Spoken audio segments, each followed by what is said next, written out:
لقد حمدي الله الصلاة والسلام عليك يا رسول الله صلى الله تعالى عليه وسلم. أما بعد، أعوذ بالله من الشيطان الرجيم. بسم الله الرحمن الرحيم. إن الصلاة كانت على المؤمنين كتابا موقوتا. وآية أخرى يا أيها الذين آمنوا أنفقوا مما رزقناكم. صدق الله مولانا العظيم وصدق رسوله النبي الأمين المتين الكريم، ونحن على ذلك لمن الشاهدين والشاكرين والذاكرين والحمد لله رب العالمين. خطبہ مسنونہ کے بعد قرآن پاک کی دو جگہ سے آیت کریمہ تلاوت کرنے کا شرف حاصل کیا. کچھ عرض معروف سے قبل آئیے نبی اور آل نبی پر درود پاک پڑھ لیں. اللہم صلی علی سیدنا شفینا مولانا محمد بارک وسلم. صلاۃ و سلام علیک یا رسول اللہ صلی اللہ تعالی علیہ وسلم. اعلیٰ حضرت کنز الکرامت گروہ سپاہی علم و معرفت مجدد دین و ملت امام احمد رضا خان علیہ رحمت و رضوان پیاری خوب ارشاد فرماتے ہیں، چمک تجھ سے پاتے ہیں سب پانے والے، چمک تجھ سے پاتے ہیں سب پانے والے، میرا دل بھی چمکا دے چمکانے والے. برستا نہیں دیکھ کر ابر رحمت، بدوں پر بھی برسا دے برسانے والے، بدوں پر بھی برسا دے برسانے والے.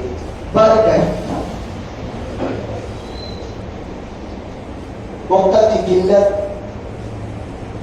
ہونے کے سبب میں اپنی بات کو آگے بڑھا رہا ہوں. پھر شعر و شاعر کی شرح پڑھا جائے گا. میں نے وعدہ کیا تھا آپ حضرات کی موجودگی میں کہ انشاءاللہ آئندہ جمعہ میں بھی نماز کے متعلق چند منٹ بیان کیا جائے گا. جیسے کہ آپ نے گزشتہ جمعہ میں نماز ہی کے متعلق آپ نے سماعت کی ہے. ہم تو نماز کو پڑھتے ہیں، سب بھی نماز پڑھتے ہیں، لیکن کچھ نمازیوں کا کہنا یوں ہے کہ مولانا صاحب نماز کی پابندی بھی کرتا ہوں، شریعت کے احکامات پر عمل بھی کرتا ہوں، مگر چین نہیں ہے، سکون نہیں ہے. آج کی تاریخ میں بھی مجھ کو نیند کی گولی کھا کر کے سونا پڑتا ہے. اپنے غور کیا کہ کیا وجہ ہے، کیا سبب ہے؟ ان میں سے سبب تو یہ ہے کہ آپ شاید کے بظاہر نماز صحیح پڑھ رہے ہیں لیکن نماز آپ کی صحیح نہیں ہو رہی ہے.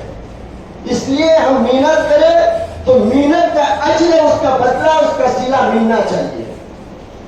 ظاہر سی بات ہے، محنت کرے بدلہ نہ ملے. جیسا کہ اگر حجاج کرام حرام مال لے کر حج کرنے گیا تو جیسا جائے گا تو ویسا ہی آئے گا نا، کچھ بدلے گا نہیں.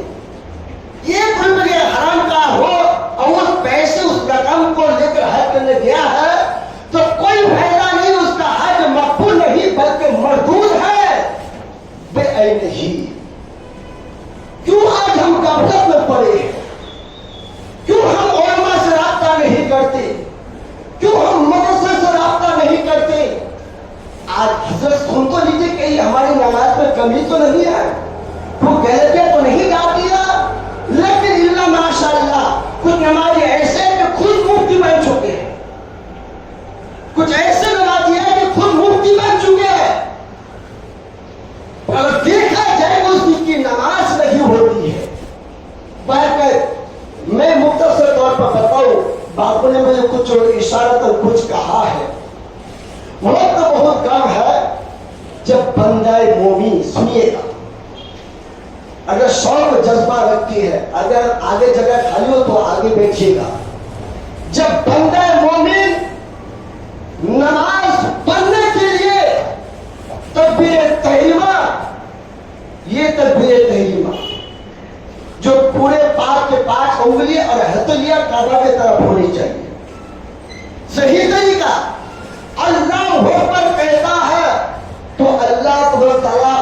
سارے گناہوں کو معاف فرما دیتا ہے۔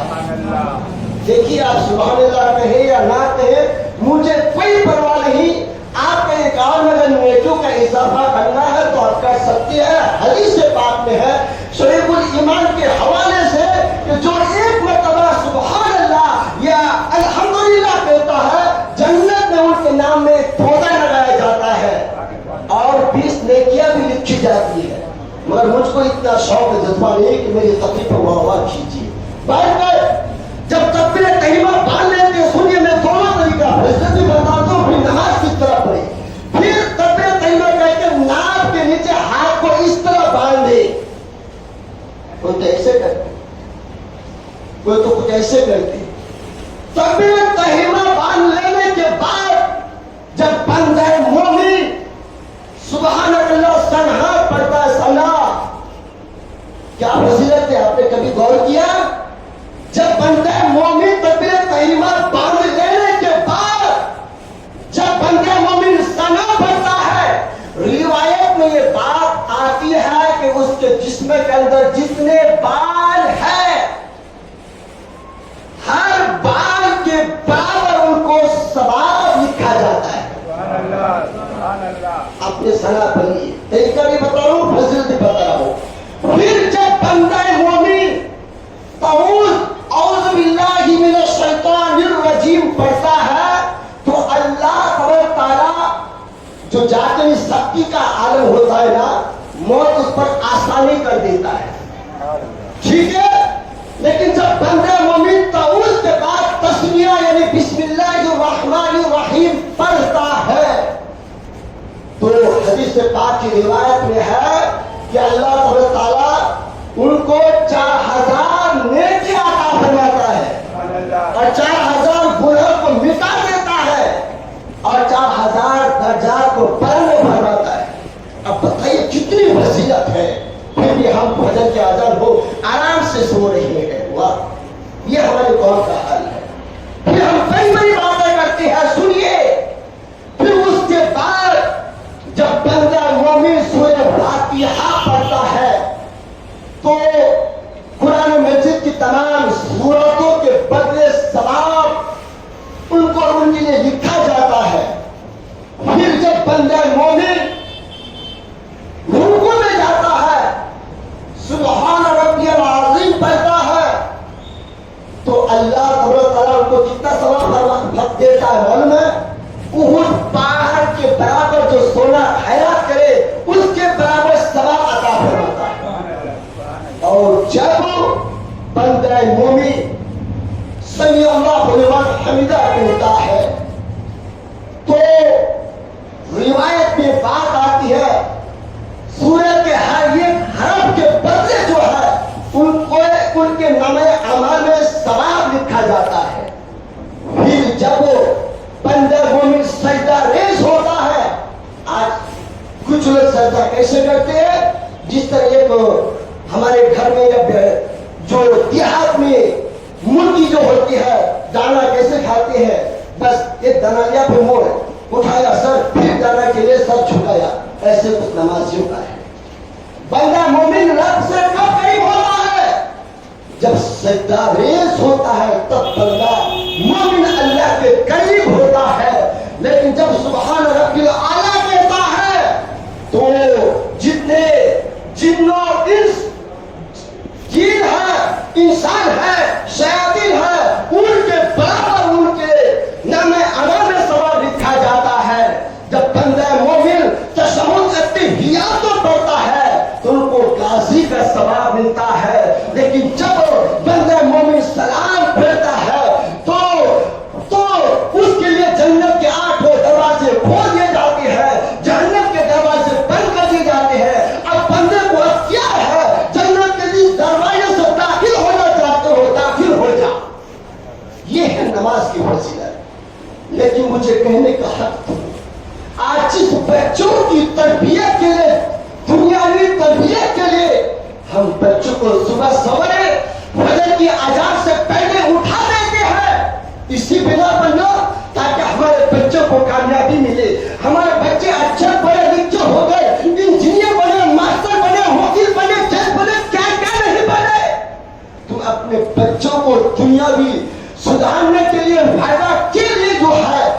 اپنے بچوں کو فجر کے اذان سے پہلے اٹھاتی ہو.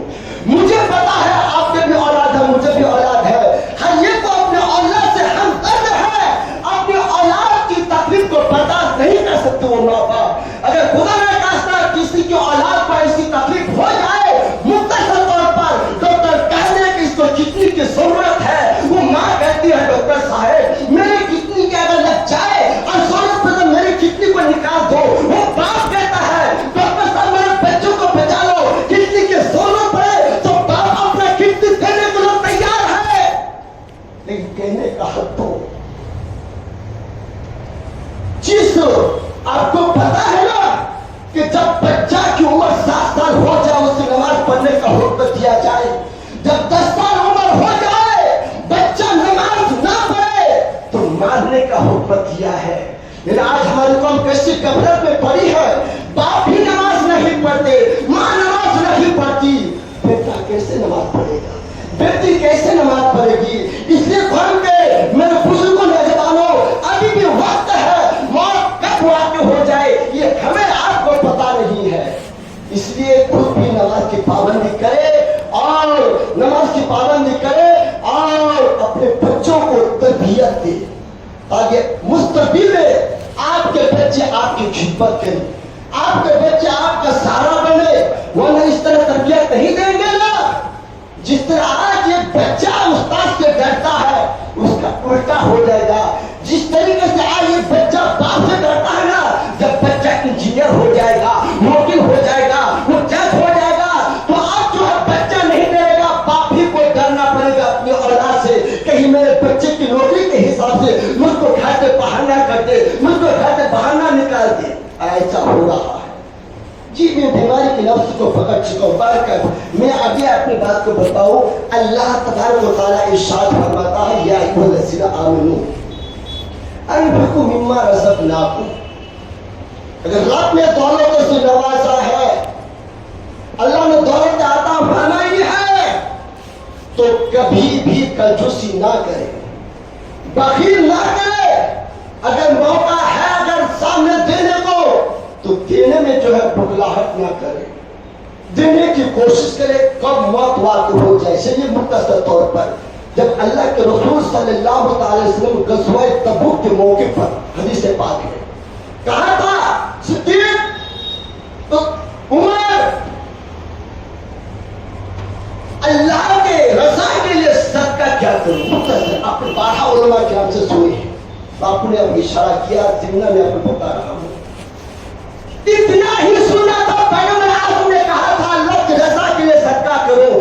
اللہ اکبر کبیرہ سیدنا صدیق اکبر خلیفہ اول اپنے گھر میں جتنے سامان دھن دولت تھے, المختصر جھاڑو لگانے والا جھاڑو جو تھا جھاڑو وہ بھی سب لا کر پیغمبر اعظم کے سامنے حاضر کر دیے. پیغمبر اعظم نے فرمایا صدیق گھر میں کیا چھوڑ کر آئے ہو؟ کہ اللہ اس کے رسول کو چھوڑ کر آیا. کتنا اعتماد بھروسہ اور یقین اللہ پر اور اللہ کے رسول پر کچھ نہیں ہے گھر میں. اور یہاں تک کہ سیدنا صدیق اکبر ایک روایات کے مطابق, اگر میری تقریر آپ کو سمجھ میں نہ آئے تو باہر بھی بیٹھیے گا, بولیے گا, پھر میں سمجھانے کی کوشش کروں گا. یہاں تک کہ علماء کرام بیان کرتے ہیں کہ کپڑا بھی نہیں تھا, ایسا پرانے پھٹا کپڑا پہن کر آئے تھے, بٹن کی جگہ میں ببول کا کاٹا تھا. یہ آقا رب کو اتنا پسند آیا تھا, حاملہ نے حورے جتنے بھی تھے تمام حوروں کو حکم دیا کہ ایسے ہی لباس پہنے. اور سیدنا فاروق اعظم بھی اپنے گھر کا تمام مال کو اکٹھا کیا اور یہ اکٹھا کر کے آدھا ادھر کیا, گھر کے لیے رکھا, اور آدھا جو ہے پیغمبر اعظم صلی اللہ علیہ وسلم کی بارگاہ میں حاضر کر دیے. آپ کیا چھوڑ کر آئے ہو؟ کہا کہ آدھا مال چھوڑ کر آیا. کہا کہ آپ نے آدھا مال چھوڑ کر آئے ہیں. خلیفہ اول تو گھر میں اللہ کے رسول کو چھوڑ کر آئے ہیں. اتنا ہی سننا تھا. حضرت سیدنا فاروق اعظم کرتے ہیں کبھی بھی سیدنا صدیق اکبر کے آگے سفر کر نہیں پایا, آگے جا نہیں پایا. وہ سیدنا فاروق اعظم جن کی نیکی آسمان کے تارے کے برابر ہے, پھر بھی جنت کی بشارت دینے کے بعد بھی اللہ کی راہ پر جب جب بھی ضرورت پڑی مال و دولت لٹاتے ہیں. وہ ذرہ شرک اکبر 7 غلاموں کو آزاد کیا ہے. اور حضرت عثمان غنی کی بات ہی کچھ اور ہے. بے گزا بھی دعا ہے, مختصر دعا ہے. جو مدینہ شریف میں سخت پانی کی ضرورت تھی, لوگوں کی پیاس بجھنے پر ایک ہی کنواں تھا جو پانی میٹھا تھا. روایت میں بات آتی ہے ایک کنواں کو اس بار 2 مرتبہ خریدا گیا. ایک مرتبہ خریدا گیا کہ ایک دن پانی مسلمان پیئیں گے, ایک دن پانی جو ہے یہودی لوگ پیے گا. لیکن مسلمان تو ہوشیار ہوتے ہی ہے, جیت پہلے دن پانی پیا نا, اتنا پانی پیا کہ دوسرے دن کو نکالنے کا موقع نہیں ملا. حضرت عثمان غنی نے اس آدھا کنواں کو خرید کر کے وقف کر دیا تھا, تب بھی پیغمبر اعظم نے جنت کی بشارت دی تھی. پھر جب دوسری مرتبہ ایسا ہوا کہ اس یہودی سے جو ہے کنواں خرید کر کے مسلمانوں کے حوالے کر دیا. پڑھ کر حضرات کرام کہنے کا مقصد کیا ہے, جب جب بھی جس وقت جو چیز کی ضرورت پڑے, حاجت پڑے اور ہم کو آگاہ ہو, پتہ ہو, اس کام پر ہمیں انجام دینا چاہیے, دل کھول کر کے کرنا چاہیے.